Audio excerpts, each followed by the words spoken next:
I have more scalps and skulls for the size of my city than any other king in the world. But now, though, O man, I am a philosopher, many of my people are also learned people. Hear thou me then, and if thou hast a greater philosophy than I have, I will not only bequeath to thee the public skulls and scalps, to be thy treasures forever, but I will also give my skull and scalp into thy hand, as the most valuable treasure in the Japhethian empire. So we in the land of Japheth. Verse 8, Zarathustra said, thou setst great value on skulls and scalps, because they are the product of labor, yet they are of no value to me, nor to the Father in heaven.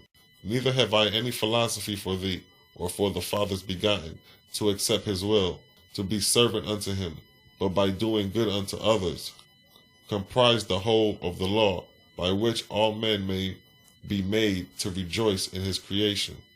Verse 9, the king said, think not that I am as other men, I am not as other men. In the first beginning of all things there were 7 and 9 things. I was one of them. By division we created all there is in heaven and earth, 7,000 and 7,000,000 and 9,000 and 9,000,000 of times. And I divided myself. 1/7 and 1/9 of all that are of created things is my very self. Hast thou as a great philosophy as this? Verse 10, Zarathustra said, oh, the folly of men before thee, O Omaz the Creator. They run after that which flatters self, seeing their fellows going down in death, and they rise not their hand to lift them up. I tell thee, O king, thy poorest slave that brings out of the earth food for 2 men has a greater philosophy than thine. He that can rule over his own self-conceit, that speaks not of himself, giveth a better philosophy of himself than thou hast. He who hath not yet risen from his mother's breast hath more treasures to give than thou hast obtained with all thy philosophy. 3 days shall pass by, the city's skulls and scalps will be burnt to dust, nor will thy philosophy avail thee to stay the hand of God. Verse 11, the king said, propositest thou with this handful of men to battle with my army? Zarathustra said, I have spoken. There is no value in discoursing with any man who hath an opinion to establish, nor is man's opinion of value to raise up the souls of men. Bring thou therefore thy army and command them to fall upon me and mine. Verse 12, the king said, thou hast no weapons. Think not that I battle with men who use their tongues like women. Verse 13, Zarathustra said, why boast thou? Thy soldiers will turn and flee when thou bringest them against me. Verse 14, the king turned away then and ordered his officers to bring soldiers and dispatch Zarathustra and his companions and to hang their skulls and scalps on the walls. Zarathustra and his companions went into the king's garden and formed in an altar. When the sun had set and evening came, the king's soldiers, more than 10,000, came upon them. Verse 15, God had great power because of the faith of Zarathustra, and he spoke with a loud voice, saying, light of thy light, O Omaz, the Creator, build me here a wall of fire. And behold, there fell from heaven curtains of fire, till a great wall stood between the 2 people. Nor would one soldier throw a spear or sling a stone, and many of them broke and fled. Verse 16, and when the king saw the power of Zarathustra, he feared for his kingdom, and not deciding at once with course to pursue, he went into his palace. Then came Zarathustra and his companions out of the garden, but the light extended upward above Zarathustra's head like a pillar of fire. God spoke to some who were nearer, saying, verse 17, run quickly and call the soldiers back, saying to them, they shall be my soldiers, and I will give them the weapons of the Creator. So the messengers ran and brought many of them back. God commanded them to gather the skulls and scalps from the city walls and from the gates, and go and burn them, and the soldiers did these things. The next day after they were consumed, God began to preach, explaining the Omazdian law, the Creator's law, and he received many followers. The king had tried by all means to gather his soldiers together, but no one obeyed him. After that, Zarathustra went to him, saying, if thou art 1/7 and 1/9 of all things, who thinkst thou I am? Verse 19, the king said, they say thou art a very creator, but as to my opinion, thou art only a musician, thou cannot do any real thing, for which reason I hoped thou would come before me. Know then thy end hath come. With that the king struck at Zarathustra, but the king's sword was broken into pieces, and of none effect. Verse 20.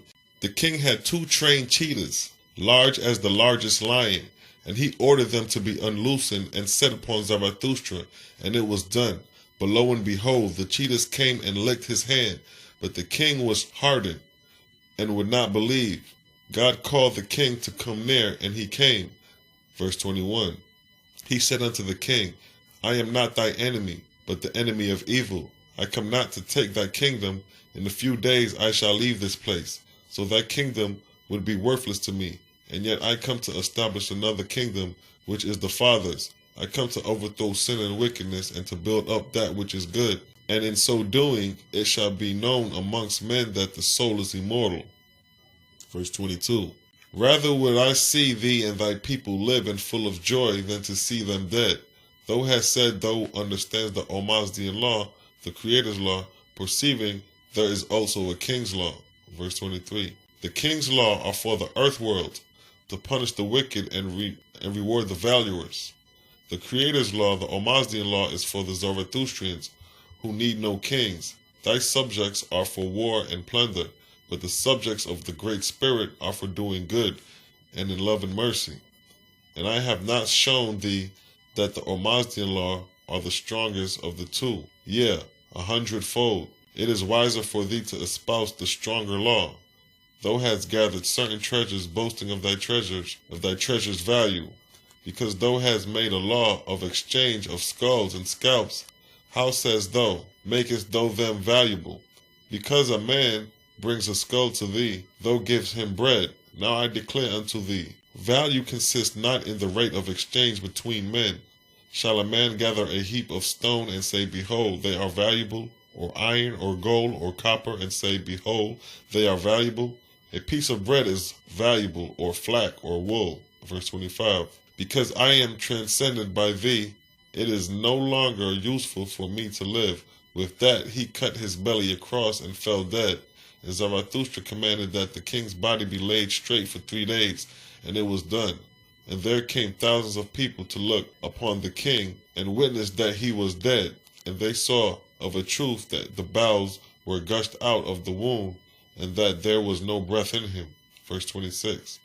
So God suffered the spirit of the king to live 3 days in torments. And then he called his disciples around him, saying, Now will I rise the king to life, and it shall be testimony in Japheth.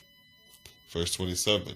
And Zarathustra pushed the bowels back into the belly, and drew the place shut, saying, In thy name, O Father, heal this man's body as a testimony of thy wisdom and power. And when Zarathustra had drawn his hand over the belly twice, it was healed. And then Zarathustra said, O Father, as by thy spirit thou did quicken into life this thy child in his mother's womb, restore thou him to life. Verse 28. And the king was healed and restored to life before the people. And he awoke and looked about, and then rose up and said, Even now I was dead and in hell, and I saw millions of the dead, and they were in hell also. And there went up around about them fires of burning brimstone, and none could escape. Book of God's Word, chapter 26, verses 1 through 13. When the king was restored, he was as another man, having suez, and believing with a full conviction. And he asked Zarathustra what now he should do that he may escape the fires of hell after death. Verse 2. God spoke through Zarathustra, saying, Think not what thou canst do to escape hellfire, for that would be laboring for self. Think what thou canst do to save others, for which reason thou shalt practice the Almazdian law, the Creator's law. 1 year shalt thou dwell with the poor, carrying the alms bowl, according to the Zarathustrian law. After that thou shalt preach the Almazdian law, God's law, of the denial of self for the good of the city, teaching the turning away from earthly things and striving for spiritual things, having faith in Almaz, the Creator. Verse 7. Whereof it is recorded in the libraries of heaven, showing that the next city was likewise delivered, and the people became Zarathustrians. Verse 8. And again Zarathustra departed and came to another city, which was overthrown and delivered also, until he came to until it came to pass that Zarathustra overthrew and delivered 24 cities and kingdoms in Japheth. Verse 9. After that he departed to the upper lands of Shem, where he also overthrew and delivered many cities and kingdoms,